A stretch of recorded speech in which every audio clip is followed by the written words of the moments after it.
তো গাইস আজকে ঘুরতে গিয়ে যে এইভাবে তালা ঝুলিয়ে দিবে কখনো ভাবতে পারি নাই। ঘটনাটা একদম শুরু থেকেই বলি। তো গাইস আজকে ঈদের দিন সব ভাইগুলো মিলে প্ল্যান করলাম যে আজকে ঘুরতে যাব। তার জন্য আমরা প্রথমে বাসা থেকে বেরিয়ে পড়লাম। আমার আরেক ভাইয়ের টোটো আছে, সেই টোটোতে করে। তারপর আমরা চলে আসি ভাইদের বাড়ির সামনে। এখানে এসে তাদের জন্য অপেক্ষা করছি।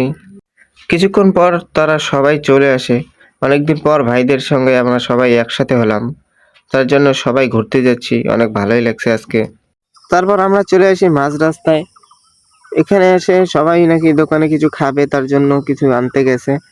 আমরা বসে বসে অপেক্ষা করছিলাম। আর পাশেই দেখো গাইস কত সুন্দর ফুল। এগুলোকে কি ফুল বলে তোমরা কমেন্টে বলিও।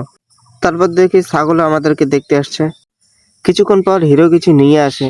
তারপর খেয়ে দিয়ে আমরা তো গিয়েছি, কিন্তু সমস্যা হলো যেই জায়গায় যাচ্ছি সেই জায়গা কেউ চিনে না, শুধু একজনই চিনে, কিন্তু তাও নাকি সে গুলিয়ে ফেলছে। গাইস প্রধান কথাটা হচ্ছে আমরা রাস্তা হারিয়ে গেছি। হ্যাঁ, এই যে এই মালটা আমার ধরিয়েছে, এই মালটা। এই বাংলায় অনেক দিনে আসছুম, যখন আসছুম তখন এই রাস্তা কাঁচা ছিল, এখন তো পাকা হয়েছে।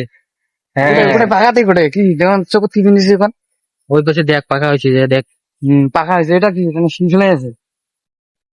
গাইস কিছুক্ষণ পর খুঁজে তো পেলাম, কিন্তু বন্ধ। সিল মারি দিছে। ওই পিছন দিয়ে ঘেরে আছে না,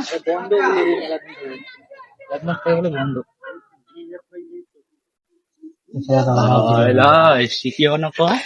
গেট যে বন্ধ, তোর মনের ভিতরে অনুভূতি কি? অনুভূতি চুদলিং পান। এত কষ্ট করিয়ে মানে রাস্তা ঘুরিয়ে গেছি, এত কষ্ট করে আসি, এলো চুদলিম্পং হয়ে গেল। তো গাইস ভিডিওটি এ পর্যন্তই ছিল। যদি ভালো লাগে একটা লাইক করে দিবেন। আল্লাহ হাফেজ।